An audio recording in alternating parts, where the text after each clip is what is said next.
Two godly men stopped by to check out our situation. It was not good. We had stopped in a turnout in the middle of the Smith River Canyon with no cell reception, and my truck was not operational. SOS is what our phone showed for connection. My hood was up, and they had stopped by to see if we needed help. We, my son, 12 years old, and I, were on our way to a baseball tournament in Eureka, California, called Rumble in the Redwoods. However, God had sent help in the form of two brothers who would get us on our way. I explained the situation about the battery light coming on and the electronic failures while driving.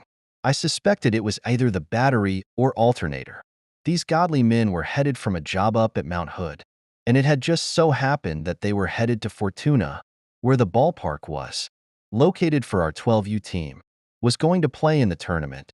Immediately, these two godly men went to their work truck and pulled out different tools to get the battery off and to scrub the connections that were corroded. The battery was dead, and of course they suggested that they take out one of the two batteries on their diesel truck and swap it with mine to get me into Crescent City, about 80 miles away. I had cash on me and tried to pay David, and he said, not to bother, just pay it forward. Okay, but I felt like I needed to compensate for the saving grace. We arrived at the O'Reilly's auto store in Crescent City at about 5:30 p.m. We broke down at 3 p.m. They suggested I get a new battery, and they would replace it and see if that solved the issue. These two were like my own personal pit crew, just showing up at the right time and at the right place in our situation. The new battery they installed fired up the engine. However, they had the O'Reilly's staff come out and test the alternator, and it was determined to be dead. What was I going to do at 5 p.m. on Friday night in a coastal town to get an alternator switched out? David asked me, do you want us to change out the alternator for you? I said, do you have time for that? Concerned for their time and family that might be waiting for them in Fortuna.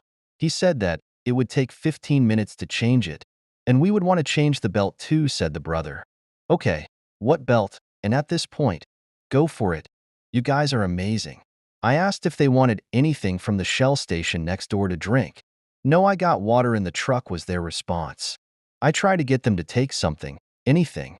My heaven-sent pit crew went to work changing the alternator and belt I bought because they had the tools from their work truck. They own the Business Integrity Welding and Heavy Equipment Services, LLC. The truck fired up and we were off at 6 p.m. They charged us nothing. As I tried to give David money again, he said, pay it forward.